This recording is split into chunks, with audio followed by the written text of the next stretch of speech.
পাকিস্তানের বেলুচিস্তান প্রদেশে ভয়াবহ জঙ্গি হামলার শিকার হয়েছে জাফর এক্সপ্রেস ট্রেন। কোয়েটা থেকে পেশোয়ারগামী ট্রেনটি সিভি জেলার প্রত্যন্ত এলাকায় সশস্ত্র হামলার কবলে পড়ে। বিচ্ছিন্নতাবাদী সংগঠন বেলুচ লিবারেশন আর্মি BLA এই হামলার দায় স্বীকার করেছে। সংগঠনটি এক বিবৃতিতে জানিয়েছে, তারা প্রথমে রেললাইন বোমা মেরে উড়িয়ে দেয়, এরপর ট্রেনটিতে হামলা চালিয়ে সেটি নিজেদের নিয়ন্ত্রণে নেয়।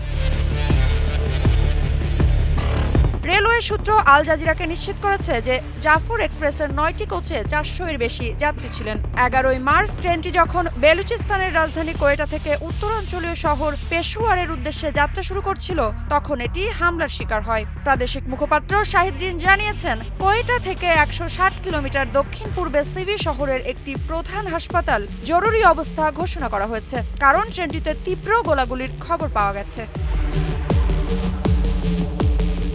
বিচ্ছিন্নতাবাদী গোষ্ঠী বেলুচিস্তান লিবারেশন আর্মি এক বিবৃতিতে দাবি করেছে, এখন অবধি হামলায় 6 জন সেনা সদস্য নিহত হয়েছেন। তারা আরও জানিয়েছে, জিম্মিদের মধ্যে নিরাপত্তা বাহিনীর সদস্যরাও রয়েছেন এবং যদি সামরিক বাহিনী অভিযান চালায় তবে তারা পাল্টা ব্যবস্থা নেবে। যদিও এ বিষয়ে পাকিস্তানের সামরিক বাহিনী তাৎক্ষণিকভাবে কোনো মন্তব্য করেনি।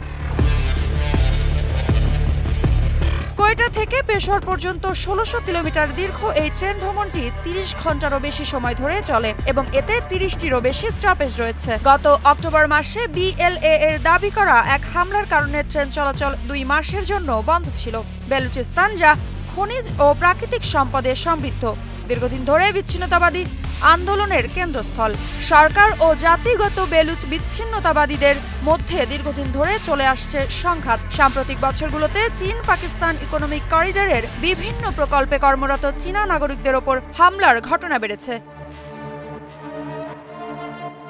BLA ও অন্যান্য গোষ্ঠীর হামলা অব্যাহত রয়েছে, যদিও পাকিস্তান সামরিক বাহিনী একাধিক অভিযান পরিচালনা করেছে। এই মুহূর্তে পরিস্থিতি কিভাবে নিয়ন্ত্রণে আনা হবে সেটাই এখন সবচেয়ে বড় প্রশ্ন।